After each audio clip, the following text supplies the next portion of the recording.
mais ah oui gis naa voilà mais. à commencer par moi. mais alors doon na c'est-à-dire imaginez maintenant à un niveau plus grand et c'est heureux que le président de la République ait décidé avec des tractations bien sûr parce que semaine passée ñu ngi koy wax Omar Mbaye Jacques li mu ñu waxoon newoon nañu. waaw ah politique du xam du wasin day xëy ëmb.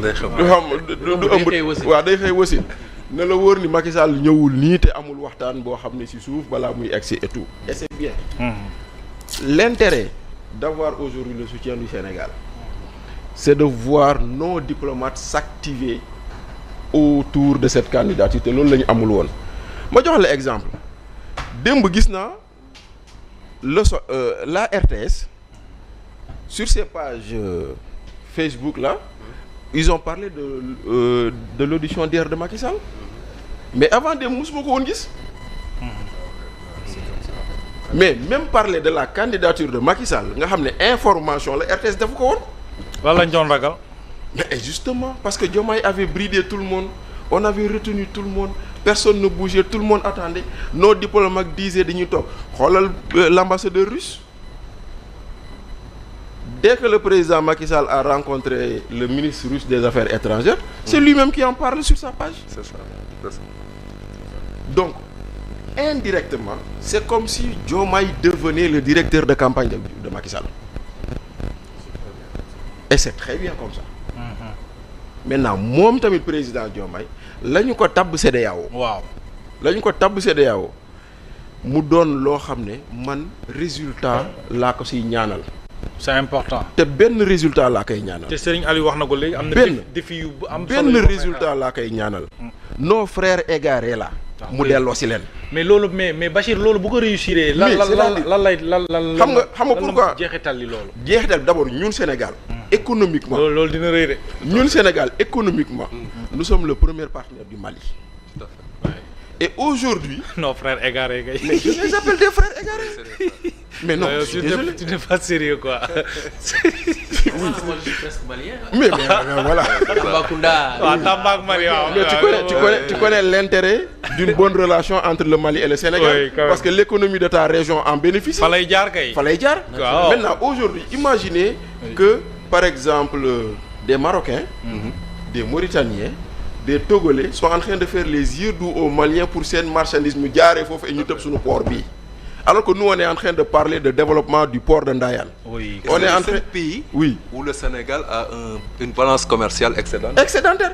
Avec 60%. Nous on est en train de parler d'un port de Ndayane, on est en train de parler du port de Bargny, on est en train de parler d'un port sec qui doit exister dans la zone de Tambacounda. Pour que maintenant avec le train projet bi nga xam ne bu ñu ko projet bu ñu fi ñuy bàyyi woon.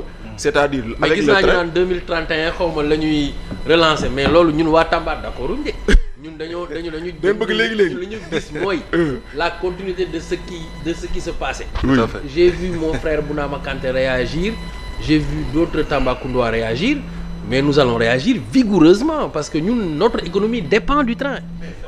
Ouais. symbolique dire voilà ne serait-ce que du point de vue de la symbolique dire que c'est sous le magistère du président Diomaye que l'AES est revenu à de meilleurs sentiments et est revenu excellent dans la CEDEAO. C'est une victoire quand même importante. Oui. Mais du point de vue de nos intérêts particuliers ñun Sénégalais ñun on a intérêt à ce que ces égarés là reviennent. Parce que quand on fait un embargo contre le Mali nous sommes les premiers à le subir.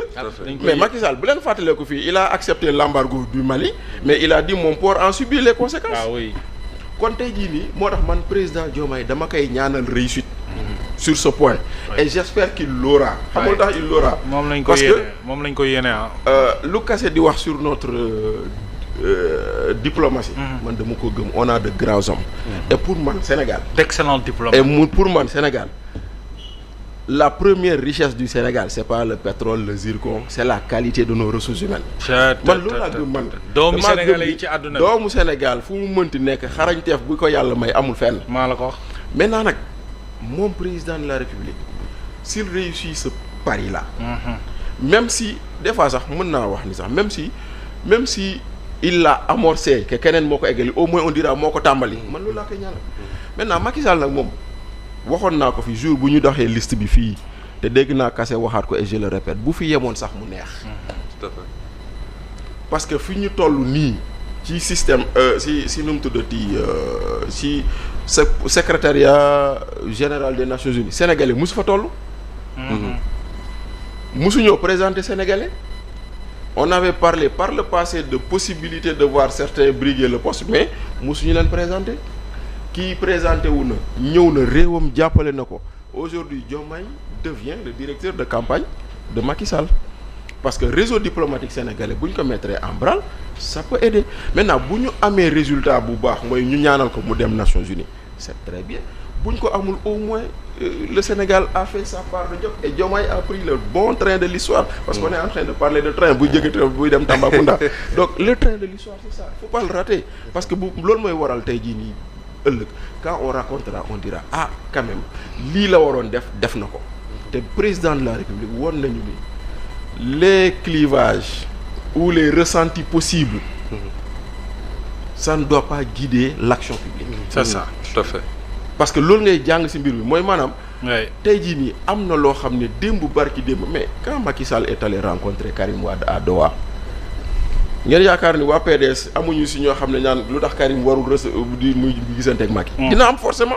mais chacun saura que l'intérêt du moment. dicte la moo leen boole di boole. c'est ça et c'est la même chose aujourd'hui avec le président. c'est très important ñu ngi nuyu Binta Zoumani gi moom dem ba léegi mi ngi jubilé ci audition président Macky Sall bi alors Sénat Lune maa ngi lay ziar. dellu ziar. ayca naka nga gisee diplomatie bi temps am nañu ndam de. ba am nañu ndam te mbégte lay doon. ay ndam boobu ay ndam te mbégte la te yàlla na continuer. yàlla na continuer parce